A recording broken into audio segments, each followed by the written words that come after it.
hoje nós vamos falar sobre o aconselhamento genético dentro do módulo de anemia falciforme. Hoje é o último módulo. Nas outras aulas nós vimos sobre a doença, falamos da origem, do impacto socioeconômico que ela causa, né? Sobre as questões étnicas relacionadas com a anemia falciforme, sobre o diagnóstico, como que é feito, qual os testes específicos para o diagnóstico, como pode ser a triagem familiar, o teste do pezinho também nós abordamos, né, onde que ele é realizado, qual a importância dele como diagnóstico precoce. Nós falamos sobre os aspectos epidemiológicos, né, como a doença ainda é prevalente no nosso meio, e enfim, né, sobre o tratamento. E hoje nós vamos fechar com a parte de informações, nós vamos fechar com o aconselhamento genético. Antes de começar a aula, eu preciso fazer um adendo aqui para a gente diferenciar qual é o nosso aconselhamento genético, como que a gente trabalha no Brasil. Porque é comum, quando a gente dá busca em aconselhamento genético, né, na internet, usando descritores padronizados, aparecerem diversos artigos de diversos locais do mundo trabalhando com aconselhamento genético para diversas doenças genéticas, incitando o aborto terapêutico, né? Países onde é permitido fazer esse aconselhamento genético para interromper uma gestação ou não deixar que ela ocorra, né? Isso é permitido em alguns países, inclusive no caso de anemia falciforme. Mas, para nós, aqui no Brasil, para mim, como pesquisadora da área, para nossa equipe de trabalho aqui em Goiás, o aconselhamento genético que nós trabalhamos é de caráter informativo, de orientação. O nosso objetivo é minimizar as intercorrências, as complicações, fazer com que o paciente e a família reconheçam sinais e sintomas. Então, é uma série de informações, é um processo educativo para auxiliar a pessoa com anemia falciforme, seus familiares, a conviver melhor com a doença, né? Adotar medidas de prevenção, mas prevenção às complicações, né? Então, só para fazer esse esclarecimento, antes da gente entrar na nossa aula, o nosso trabalho, ele é informativo, comunicativo. Quem faz o aconselhamento genético, né, não pode de forma alguma dar conselho. Então, aconselhamento não é para dar conselho. Nós não podemos deixar que juízo de valor faça parte do nosso processo, do processo do aconselhamento genético. Então, o que eu penso, as minhas crenças, a minha religião não pode interferir na passagem das informações. Então, as informações têm que ser igual para todos que estão que estão recebendo o aconselhamento genético e essas informações. E mesmo que a pessoa pergunte, o que você acha que eu devo fazer? Qual que é o seu conselho para mim? Nós não podemos falar sobre isso, né? Nosso trabalho é informar, comunicar, ensinar e não aconselhar, certo? Então, vamos lá. Então, eu reuni diversos conceitos sobre o aconselhamento genético, esse que nós trabalhamos, né? Sobre esse que nós trabalhamos. Então, por exemplo, o campo do aconselhamento genético, ele desenvolveu-se da necessidade de informar e acompanhar pessoas e familiares com doenças genéticas ou em risco de desenvolver doenças genéticas. Ou seja, informações quando a pessoa já recebe o diagnóstico de uma doença genética, no caso da anemia falciforme, ou em risco de desenvolver, ou seja, o traço falciforme. Então, às vezes, os pais de crianças que têm anemia falciforme, que sejam traços, ou os irmãos de crianças falciformes, ou de pessoas que têm alguém na família que tem anemia falciforme e está recebendo informações, alguém que participou de uma pesquisa relacionada, que fez o processo de triagem, enfim. Então, pessoas relacionadas com o risco de desenvolver a doença, mas não necessariamente só pessoas que têm anemia falciforme podem receber o aconselhamento genético. E essas informações tratadas no aconselhamento vai falar sobre os aspectos psicológicos, aspectos médicos, financeiros, sociais, todos influenciados pela presença da doença na vida desses indivíduos. Então, Então, mesmo que a pessoa não tenha doença, às vezes tem um irmão, às vezes tem um filho, às vezes é um pai que tem a doença, e ele também, se quiser, né, participar do aconselhamento genético, vai entender melhor como que ocorre essa doença. Bom, e aí também outros conceitos, né? Algumas coisas são repetitivas, mas só para frisar, qual é o aconselhamento genético que nós vamos trabalhar em anemia falciforme? Então, o aconselhamento genético é um processo de comunicação, né? Envolve a interpretação das histórias clínicas e familiares, ou seja, interpretação dos exames, interpretação da triagem familiar, né? Para avaliar a probabilidade de ocorrência ou recorrência de uma doença genética em uma família. Então aqui, por exemplo, está falando sobre herança genética, né? Quem tem a doença, quem tem traço, como que vai ser a passagem dos genes, né? Outro conceito, né, pelo Ministério da Saúde, um procedimento onde equipes multiprofissionais, logicamente capacitadas, transmitem à pessoa ou à família envolvida com a alteração da hemoglobina o significado do exame laboratorial. E quando transmite o significado do exame, interpreta o resultado desse exame para as pessoas, vem todas as informações decorrentes desse fato. Então, novamente, vamos falar sobre herança genética, sobre a origem da doença, né? Então, interpretar o exame significa trazer informações sobre a doença de forma geral. Mais conceitos, ó. O aconselhamento genético ele é um processo essencial porque orienta pessoas com doença e seus familiares sobre etiologia, evolução, prognóstico, compreensão do sofrimento, estratégias de prevenção das complicações e os tratamentos disponíveis. Também, olha só, no aconselhamento genético são esclarecidas as condições de cada família sobre a contribuição da hereditariedade, quais são os exames disponíveis, novamente, ó, o prognóstico da doença e os tratamentos, e tudo isso permite que as pessoas se adaptem da melhor forma à condição genética na qual estão inseridos.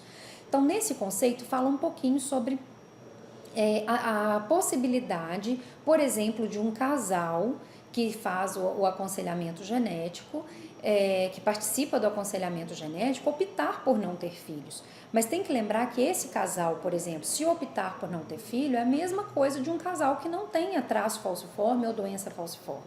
Né? Quem faz o aconselhamento genético não pode intervir e não tem esse objetivo. Mas se um casal resolver não ter filhos devido à condição, ele tem esse direito. Só que isso não pode ser colocado para eles pela pessoa que vai realizar o aconselhamento genético. Né? Então, mesmo assim, quando a gente fala se adaptar da melhor forma à condição genética, não é só essas decisões de ter filhos, né? São as ações que eles podem, né, as ações que eles podem fazer para evitar as complicações, para tentar prevenir algumas complicações. Né? Mas às vezes aparece esse conceito dessa forma e aí dá a entender que novamente nós estamos falando só sobre procriação ou estimulando a isso. Mais uma vez, o aconselhamento genético é um processo educativo, é um processo de orientação. Né? Nós vamos explicar sobre a doença, fazer reconhecer sinais e sintomas, ajudar as famílias, a pessoa com anemia falciforme, lidar melhor com a doença, com esses sintomas, entender, saber quais as ações preventivas, como que pode ser tratado, quais as opções existentes para o tratamento, quais os exames que podem ser feitos para o acompanhamento, enfim, né? O processo de educação, informação e comunicação. É muito comum, porque como o aconselhamento genético, esse termo, né, tem essas vertentes de interpretação, é comum no Brasil a gente ver o aconselhamento genético sendo chamado de informação genética, de orientação genética, de aconselhamento genético propriamente dito. Para fins didáticos, é até interessante separar, né? Então, a informação genética, a gente fala em informação genética quando a gente está divulgando a doença para pessoas de forma geral, para a população de forma geral. Então, à medida que eu distribuo um folheto, um folder, faço uma palestra, dou uma aula, tudo isso é uma forma de divulgar a doença. Então, isso entra como informação genética. Então, a pessoa que está ouvindo não precisa necessariamente estar envolvida com a mutação, com a alteração, né, da hemoglobina. Já a orientação genética, aí a orientação já entra no foco da herança, né? Essa explicação de quem pode ter, sobre genes, a passagem de genes, de traço falciforme, de doença. Aqui sim as pessoas geralmente estão envolvidas com a alteração. Então eu costumo chamar tudo de aconselhamento genético. Então é lógico que nós vamos separar, nós vamos ver nessa aula até que ponto a gente vai. Então se a gente tem uma palestra onde a gente trabalha, claro que nós estamos falando sobre informação genética, né? Se nós tivermos, né, numa sala específica, realizando sessões para explicar a doença, trabalhando com aquela pessoa que já tem anemia, já confirmamos o diagnóstico, né? Aí nós vamos estar fazendo um trabalho de aconselhamento genético ou orientação genética. Né? Às vezes nós só vamos interpretar o resultado de um exame e explicar o que aquele resultado significa sem entrar muito nas informações, né? Posteriormente nós vamos encaminhar. Então, lógico que cada momento vai resguardar, né, uma quantidade de informação, a qualidade das informações são diferentes ali, né? Eu falo na questão de quantidade, né, não de qualidade. Mas tudo isso faz parte do aconselhamento genético. Então, eu trato tudo como aconselhamento genético, mas a gente tem que entender que o fato de eu distribuir um folder, por exemplo, eu estou fazendo só informação, né? Eu só estou com um cunho informativo. Quando a gente chama para uma sala especializada e vamos obedecer a um processo de realização desse aconselhamento, aí sim a gente está fazendo essa parte de orientação. Mas no decorrer vocês vão entender as diferenças. Bom, então o que é importante, por que o aconselhamento genético ele é tão importante para doenças genéticas e principalmente para anemia falciforme, né? Porque principalmente ele vai abordar aspectos educacionais e de herança genética. Então vai explicar sobre a doença, conceituar, falar de onde que ela veio, como é que ela é causada, né? Falar sobre herança genética. É muito difícil às vezes compreender por que eu sou traço falciforme, o meu marido é traço falciforme, a gente tem uma criança que tem sintomas. Então, muitas vezes é muito comum chegar esse tipo de casal, ou essa mãe, ou esse pai, que não sabia que tinha o traço, que não sente nada, obviamente, porque é traço falciforme, de repente tem uma criança com a doença, com todos os sintomas, às vezes precisa fazer, né, um tratamento mais pesado, porque tem uma evolução da doença mais grave. Então, para entender, né, que aquilo é possível, né, porque é muito comum chegar e falar, né, eu não tenho nada, eu não sinto nada, o pai da criança não sente nada, mas eu já tenho 2 filhos e não tem nada, por que esse tem? Então, essa explicação sobre herança genética, fazer com que entenda que vem do pai e da mãe, para ter a doença precisa herdar a gene com a mutação do pai e da mãe, tudo isso é muito importante para a compreensão da ocorrência da anemia falciforme. Além disso, o aconselhamento garante explicações sobre a diferença entre traço e doença. Sempre que realizar aconselhamento genético, precisa fazer essa diferenciação, que é uma das principais dúvidas. Se o traço falciforme tem sintomas, se por algum motivo ele pode desenvolver. Se eu fizer uma atividade muito intensa, eu posso ter sintomas, né, sendo traço falciforme. Não pode. O aparecimento de sintomas é em quem tem a doença. O traço não é doente, né? Ele carrega essa alteração genética e ele pode passar para os filhos. Por isso é que é importante ele receber informações, orientação. Se ele é traço, é porque na família dele tem traço. E a chance de ter alguém com anemia é grande. Então, ele tem que ser identificado, ele tem que ser informado, né? Mas essa diferenciação é uma das dúvidas mais comuns e pelo aconselhamento genético ela é sanada, né? É explicado essa diferença. Além disso, pode ser realizado por equipes multiprofissionais e multidisciplinares. Então, hoje, o profissional de saúde capacitado pode realizar o aconselhamento genético. Eu falo capacitado porque não adianta saber um pouquinho sobre anemia falciforme para falar dela. Então, tem que assistir aula, tem que fazer curso, tem que buscar se informar, ler bastante, tem que fazer uma capacitação, porque senão passa uma informação errada. Outra coisa importante sobre o aconselhamento, foi implantado no SUS. Então, nós vamos ver as políticas, né, que corroboraram para isso.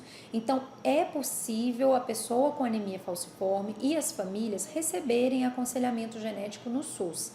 Mas, em muitos lugares, não foi implementado o serviço. Então existe a implantação, é possível, ele tem esse direito, mas às vezes ele não consegue porque o serviço não está implementado.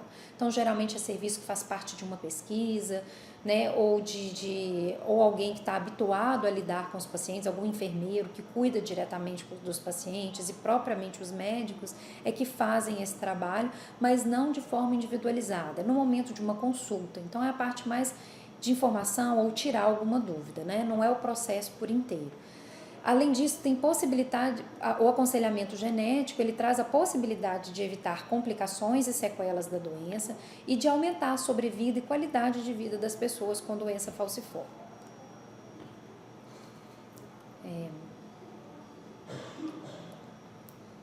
Bom, então antes da gente realizar o aconselhamento genético, a gente tem que estar atento a alguns princípios éticos, né? Então, por exemplo, durante o procedimento, o profissional ele precisa ter cuidado. Então, o tom de voz, né? A linguagem corporal. Então, não dá para o paciente chegar, para a família chegar, acabou de receber o resultado, falar, olha, eu tenho anemia falciforme, o que é isso? E aí o profissional se assustar, falar, nossa, nossa, é grave essa doença.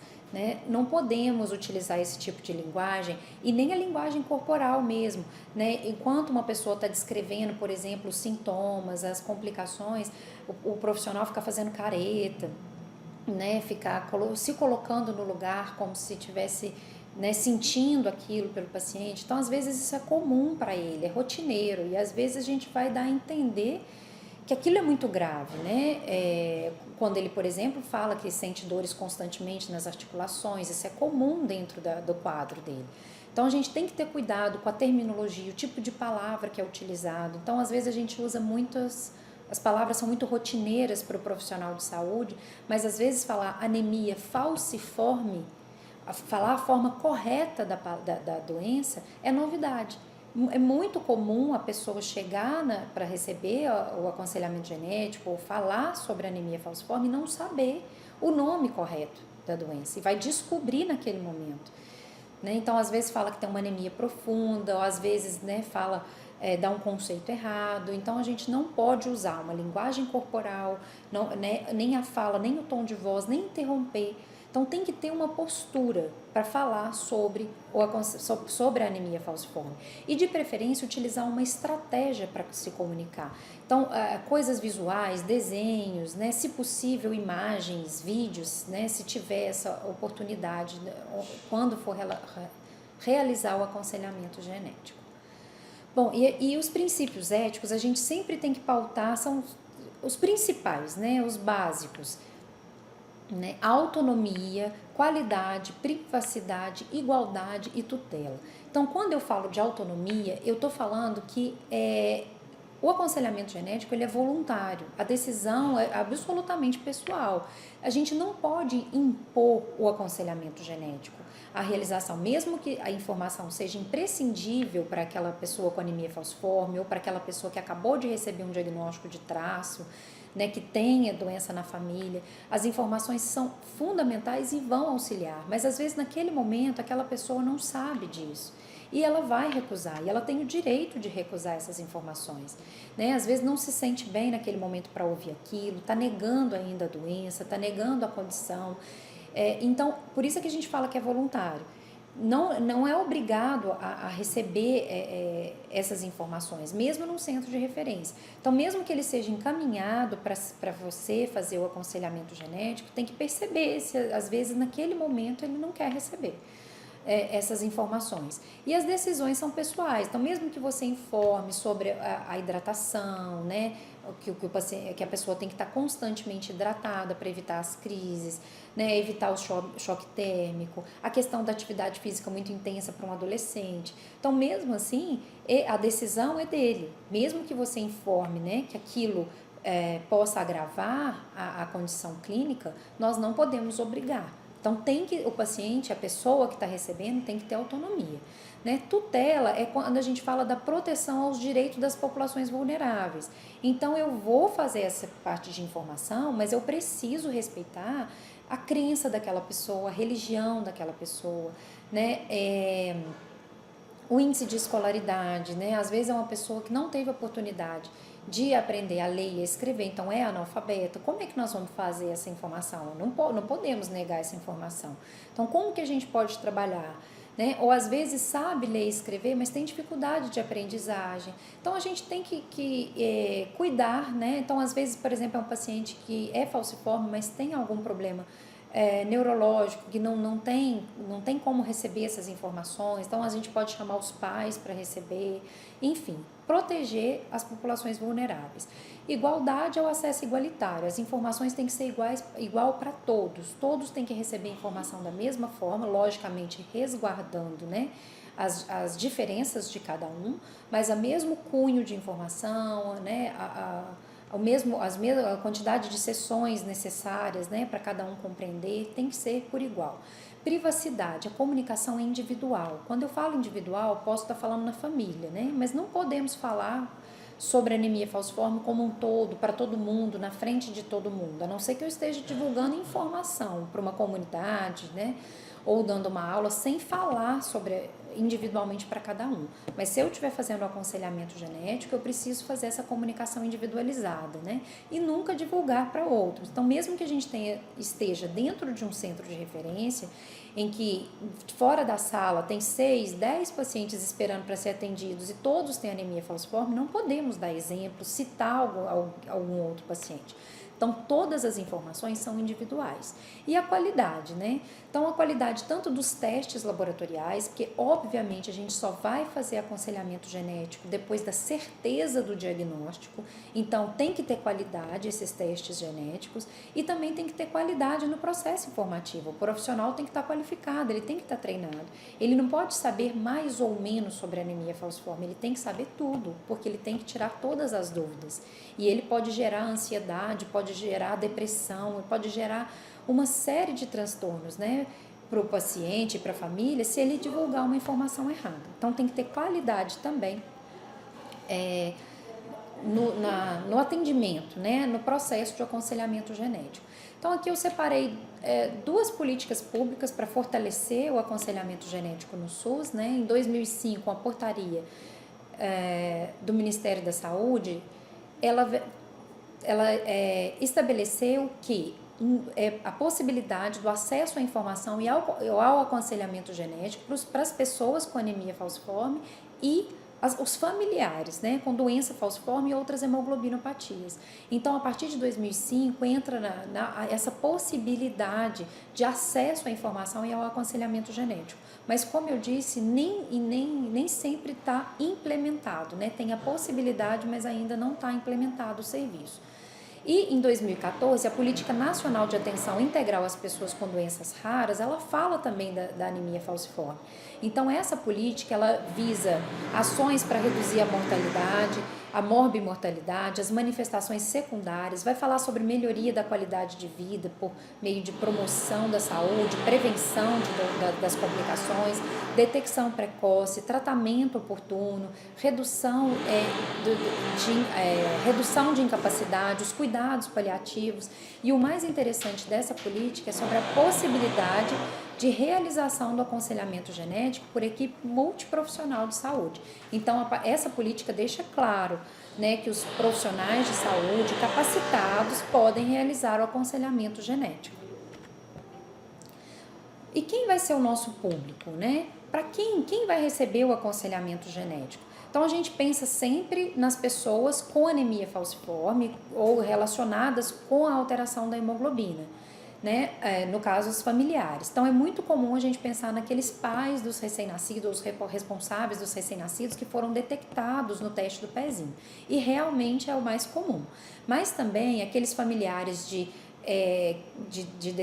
os familiares de bebês que foram detectados como traço falciforme, né? Aquelas pessoas que participaram às vezes de um estudo científico, os doadores de sangue, lá no banco de sangue também foram diagnosticados como traço, gestantes com traço e com doença também podem receber, os adultos que tenham traço falciforme, como eu disse, as crianças e adolescentes. Então, mas a criança pode, o adolescente pode receber o aconselhamento genético?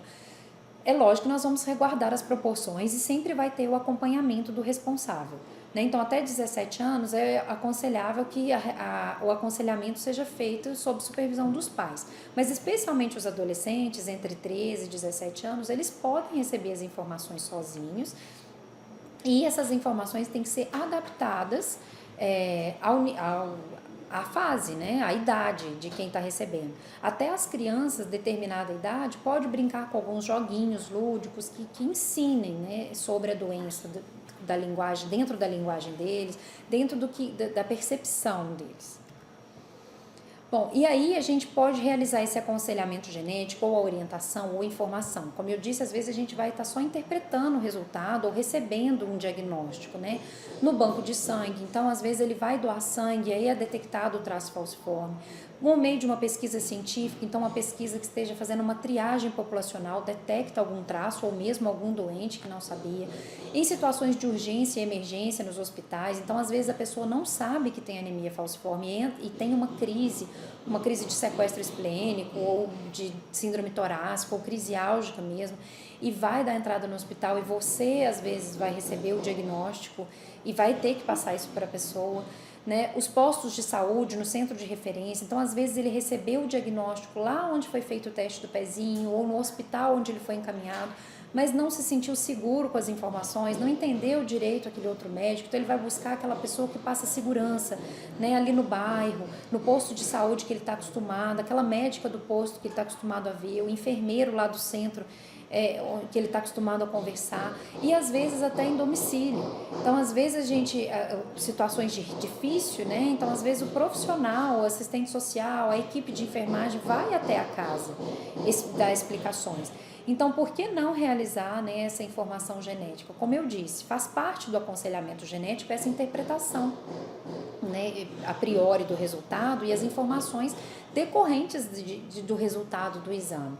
Então, pode acontecer nesses setores dessa forma, e a gente tem que ter a cautela, né, de saber interpretar o resultado, informar aquilo que for possível naquele momento e encaminhar para um centro de referência, um centro de onde vai ser feito o aconselhamento genético. Mas às vezes, como eu disse, às vezes você que vai ter que ir até a pessoa. Então leve o material didático, as figuras, para que ali possa ser dadas as informações necessárias.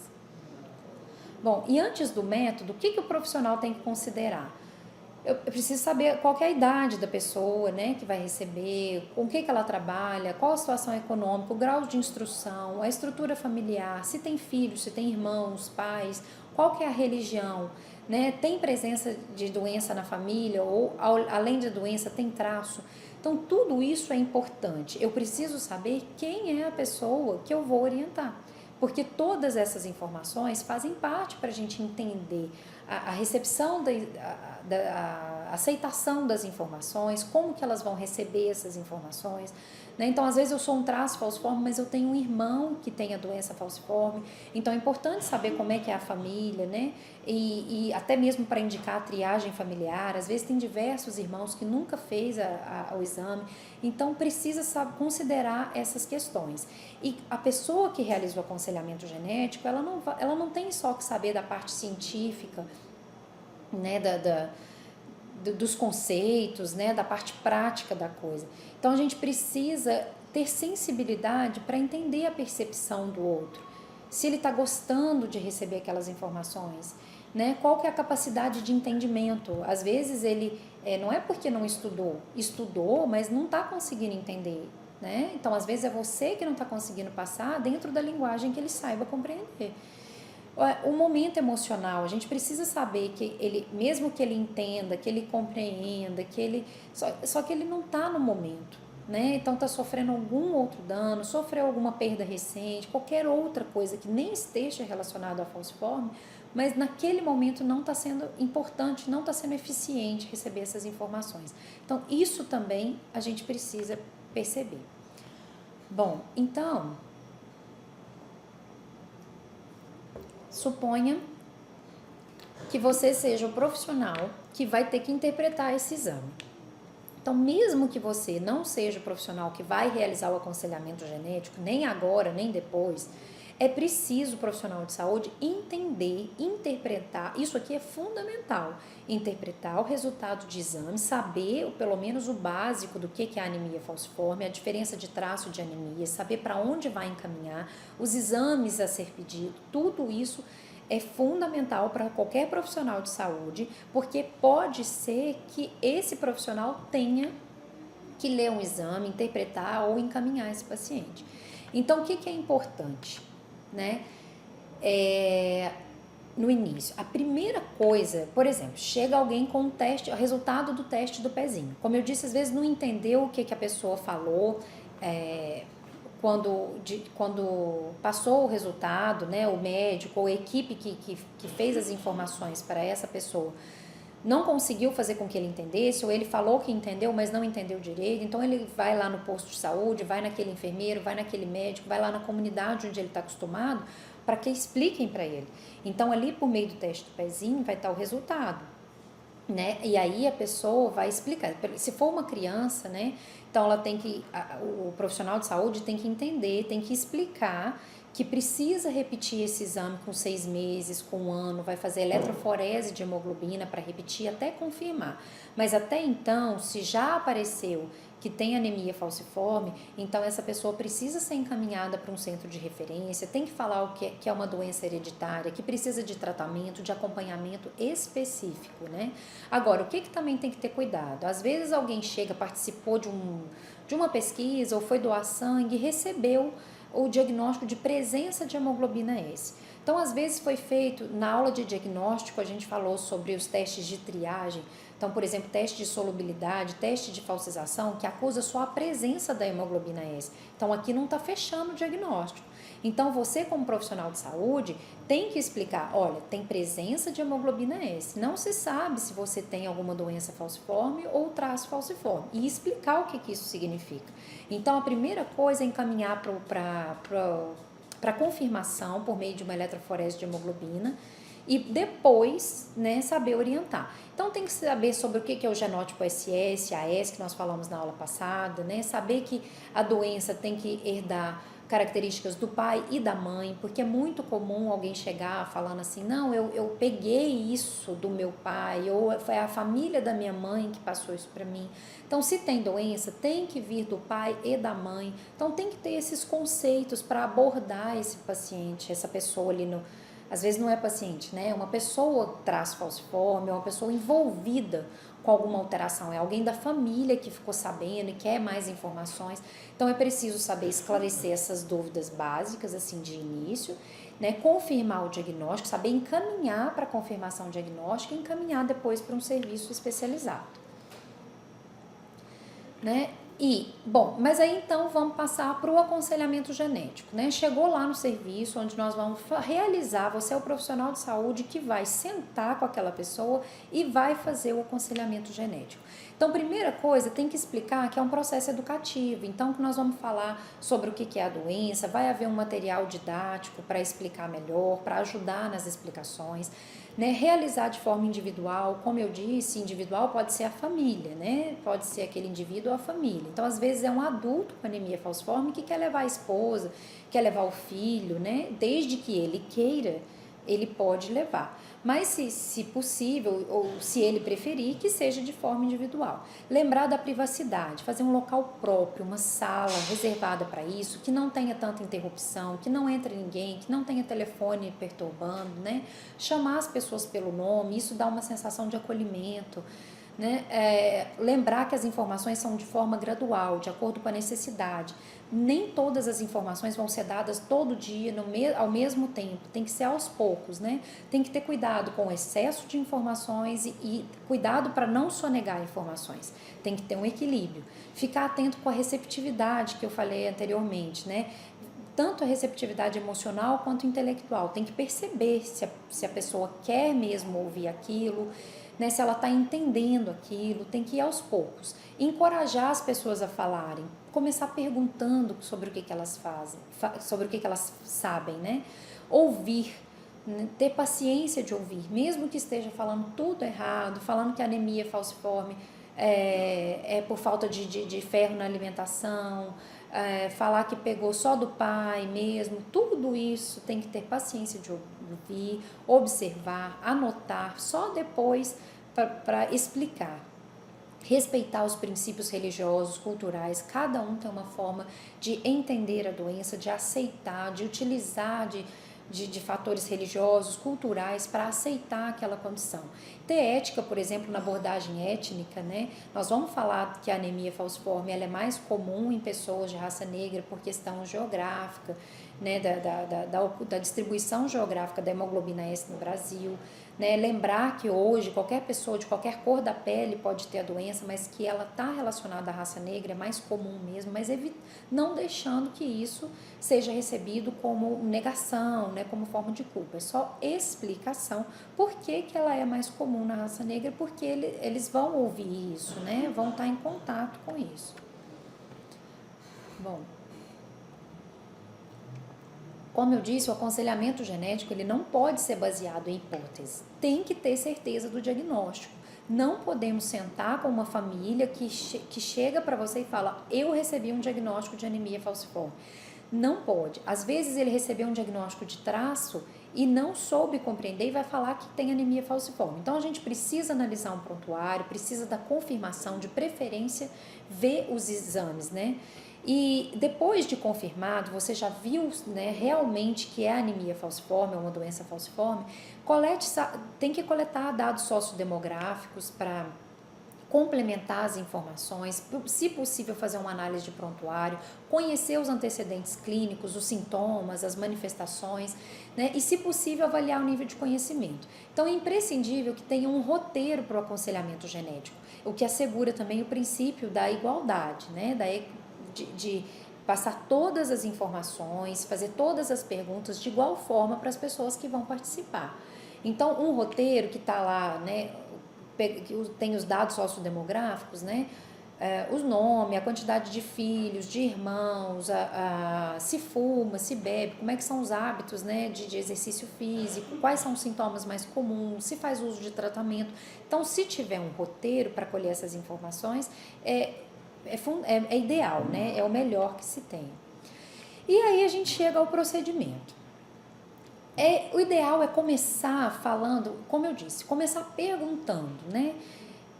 Se sabe o que foi fazer ali, se sabe sobre a anemia falciforme, o que ele tem, né? Quem que passou as informações, o que ele sabe sobre a doença, né? E depois nós vamos iniciar falando sobre as características, né? Por exemplo, mostrar que nós herdamos características físicas do pai e da mãe. É comum a gente falar, a cor do olho eu puxei da minha mãe, o tipo de cabelo é do meu pai, a minha estatura parece mais com a da minha mãe, né?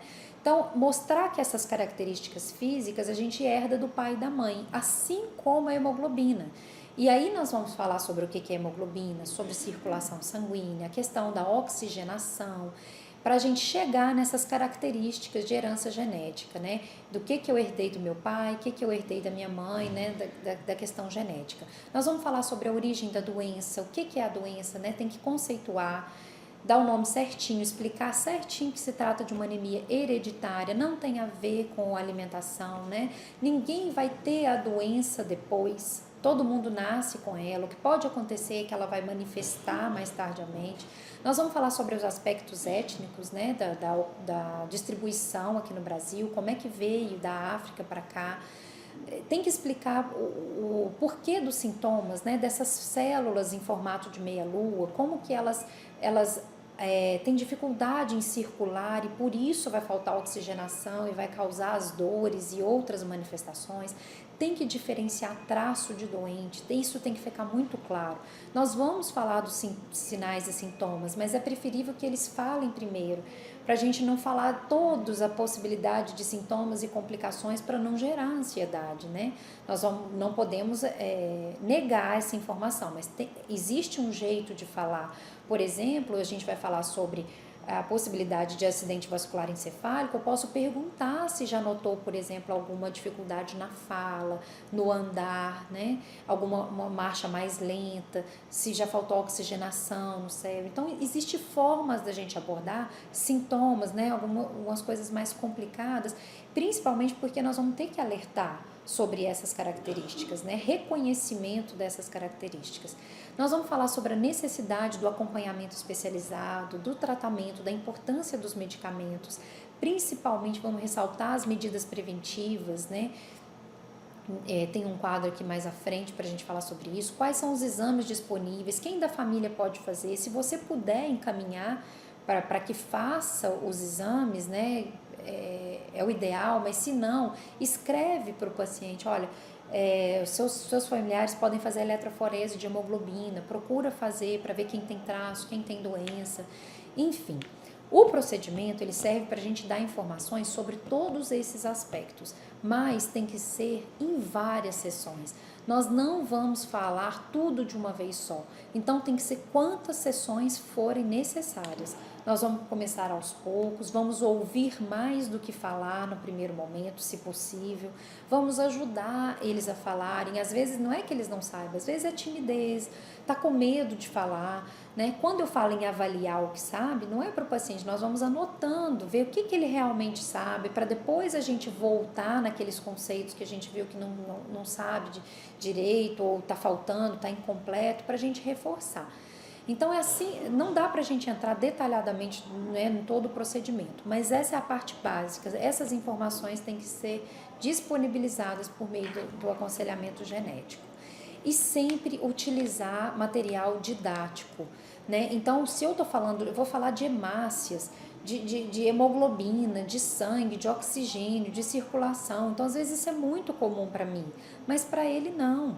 É um bicho de 7 cabeças, então a gente tem que começar do beabá, da forma mais simples, se possível, construir esse material didático. Então a gente pode ter, por exemplo, umas bolinhas mostrando as hemácias que são mais flexíveis, que pode passar em qualquer vasinho. Então a gente pode construir, por exemplo, estruturas que simulem as veias, os vasos sanguíneos e mostrar o quanto é fácil, por exemplo, uma esponja passar por esse vaso, se ela for molinha, né, tiver essa forma redondinha.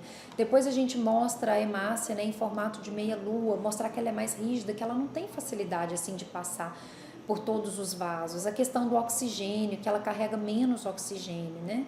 E assim a gente começa a conceituar, explicar a circulação. Nós vamos chegar, então, figuras aqui para mostrar, por exemplo, a vasooclusão, e por isso é que causa as dores e todos os sintomas que podem decorrer daí.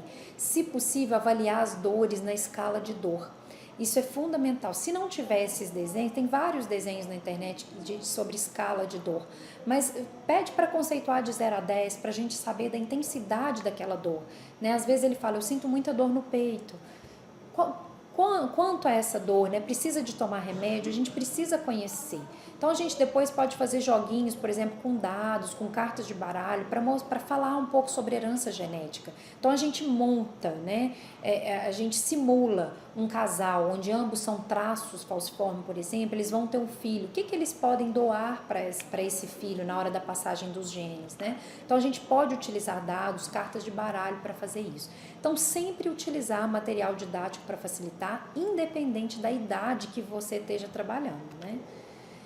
Bom, mostrar então figuras dos fatores desencadeadores, especialmente das crises álgicas, falar especialmente do frio que precipita as crises. Então, lembrar que eles têm que estar sempre agasalhados. E aí, nós vivemos numa região muito quente. Então, a desidratação, ela também precipita as crises. E esse choque térmico. Então, às vezes está muito quente, a gente entra essas pessoas entram num ambiente que é com ar-condicionado, né, que está ali, tá muito gelado, né, aquele ambiente, enfim. Tem que lembrar, então as crianças que gostam muito de tomar banho de rio, né, nessa época de calor, tudo isso predispõe às crises. O tropismo pelas infecções, especialmente infecções bacterianas, então tem que ter cuidado, tem que tomar as vacinas que nós dissemos na aula passada, né, cuidado com o abuso de álcool, fumo, tudo isso predispõe às crises. O estresse, o esforço físico muito intenso, então a gente tem que orientar, né, a tomar medidas preventivas das crises álgicas, da síndrome, né, para evitar a síndrome torácica, né, o que eles podem fazer, né, atitudes que eles podem tomar para evitar principalmente as crises de dor e os outros sintomas, né, em decorrência. E ao final das sessões, né, eu falei quantas sessões forem necessárias, a gente tem que avaliar mais ou menos o quanto os pacientes aprenderam. Então nós temos que voltar no que foi perguntado, ver o que eles ainda estão com dificuldade, reforçar as informações, sempre utilizar material informativo, né, fornecer material teórico, né, para quem o ideal para todos, né, mas tem pessoas que não vão ter dificuldade de ler, então leia junto, mostre todas as informações que foi trabalhada, que está escrito nesses manuais, peça que leve para casa, distribua para que eles possam ler. Né? A gente pode simular, como eu disse, essa questão da herança genética. Quem pode ter filho? Então, a pessoa que tem doença, casar com alguém que não tenha, eles podem ter filho com a doença. Né? E a criança, os irmãos daquela pessoa pode ter filho com a doença. Então, tudo isso tem que ser avaliado, tudo tem que ser documentado, né? Durante todo o processo de aconselhamento genético.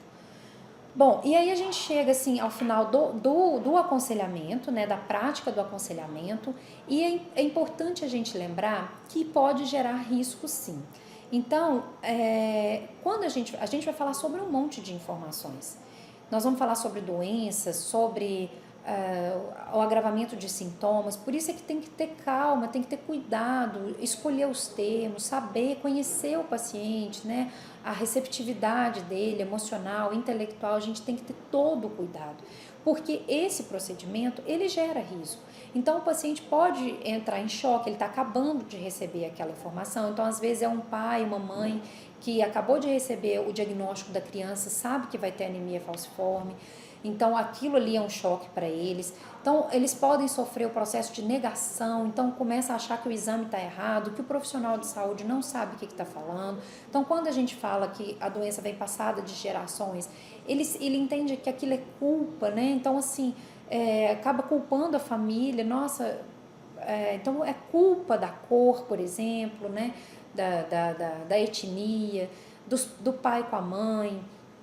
Então e aí acaba, principalmente adolescentes, começa a ter vergonha, começa a se isolar, pode ter ansiedade, pode ter a revolta, né? Por que isso está acontecendo comigo? Eu tenho um irmão que não tem a doença, ele só tem o traço, por que eu fui ter a doença?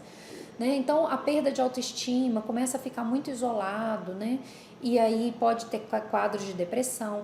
Então é um processo que pode causar rotulação, a superposição do diagnóstico à identidade, né? Então é muito comum às vezes você chegar num centro de atendimento e falar assim, aquele paciente chegou, qual? Aquele da falciforme. Então você não trata ele pelo nome, você não trata ele por alguma característica pessoal, né? Aquele bonzinho, não, geralmente é aquele que tem doença, aquele doentinho, aquele que vive internado. Então tem que ter cuidado para não rotular. Outra coisa é estigmatizar, né? Discriminação racial. Né? Tem anemia falciforme porque é da cor negra, né? E aí isso gera discriminação, privação de algum direito, por exemplo, em função do diagnóstico. Ele tem anemia falciforme, ele não pode ter filho, ele não pode ir para determinado emprego, não vou encaminhar ele para trabalhar. Então, tudo isso tem que ter cuidado. E a invasão de privacidade, nós vamos quebrar o sigilo diagnóstico, a gente precisa ler o resultado do diagnóstico. Então, tem que ter cautela. É importante que o paciente traga para você, né? Ou se você trabalha num centro, tem que ter cuidado ao analisar esse prontuário. E lembrar que a assistência psicológica ela é fundamental, ela é de fundamental importância, né? O ideal é que sempre tenha um apoio psicológico, esses pacientes, especialmente no início, que está recebendo o diagnóstico, tenha esse acompanhamento. A gente tem que ter muito cuidado com esses riscos para que a gente faça o procedimento da forma mais correta, mais sensata possível. Bom, então aqui foi sobre o aconselhamento genético, nós falamos então do procedimento, o que a gente tem que estar atento, o que deve ser abordado, como deve ser feito, por quem deve ser feito. Aí eu aproveitei essa aula só para falar um pouquinho sobre a assistência dentro do ambulatório, ou dentro do hospital, ou mesmo ali do posto de saúde, ou do programa de saúde da família, da assistência àquelas pessoas que são doentes. Então, por exemplo, assistência à criança com anemia falciforme, ela já pode ser iniciada já nos primeiros anos de vida. Então, estimular os retornos periódicos, tem que monitorar essa criança, né, questões do crescimento, do desenvolvimento. Tem que iniciar a família dessa criança em programas educativos, como anemia, como aconselhamento genético, né? E ensinar a família a estimular a criança a ter independência, né? Não é porque ela tem a doença falciforme que a família tem que super proteger, fazer tudo por ela.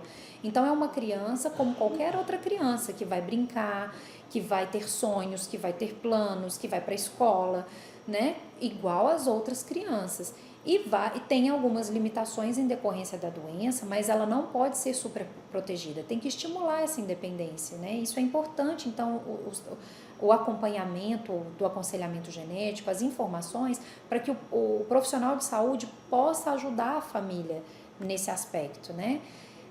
Então é importante que o profissional de saúde colete bastante informações dessa família, como é que é a alimentação dessa criança falciforme, se é hidratada constantemente, se tem episódios de dor, né, se as mãozinhas e os pés das crianças incham, se tem distensão abdominal, né, mostrando aí o sequestro esplênico, se tem sinais de hipóxia, se tem infecções de repetição, quais os medicamentos estão sendo usados, em que dosagem. Então, é importante o profissional de saúde, especialmente a equipe de enfermagem, que geralmente tem mais contato, saber sobre, como que essa criança ela é tratada ali naquela família, quais são os cuidados que tem com ela.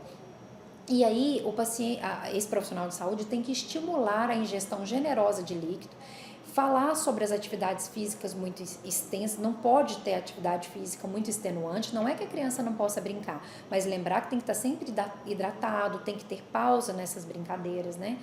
E evitar, sim, as atividades físicas muito intensas, especialmente no momento de crise.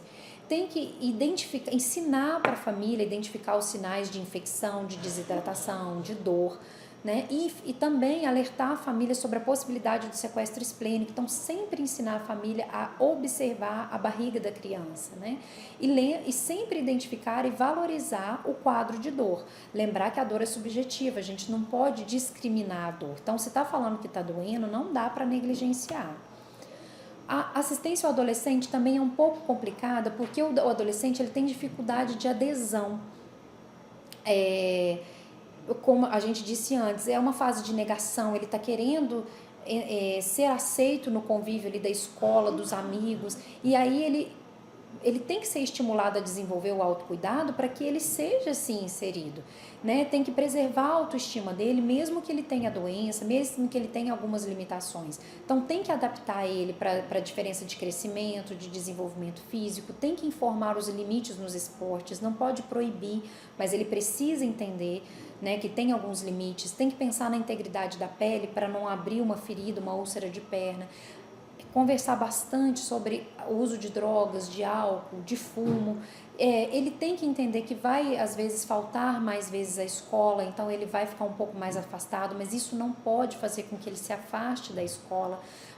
Tem que ter um esquema de anticoncepção, se a paciente quiser, se a menina, por exemplo, com anemia falciforme, ela tem que, se ela quiser tomar anticoncepcional, ela tem que ser encaminhada, né? Todo o profissional de saúde, a família, tem que ficar atento às mudanças de humor desse paciente falciforme, tem que conhecer os mecanismos que ele usa para enfrentar, né? Se ele está ficando deprimido, se ele está ficando ansioso, se está ficando isolado. Então, tudo isso o profissional de saúde precisa entender e repassar aos familiares para reconhecer. Lidar com o adolescente é mais complicado porque eles têm essa fase de negação da doença. Mas não é impossível, né? A gente consegue, quanto mais informação, mais ele aumenta a autoestima, mais ele se sente inserido, né? E o adulto também. A meta do adulto é manter as medidas preventivas e identificação precoce das intercorrências.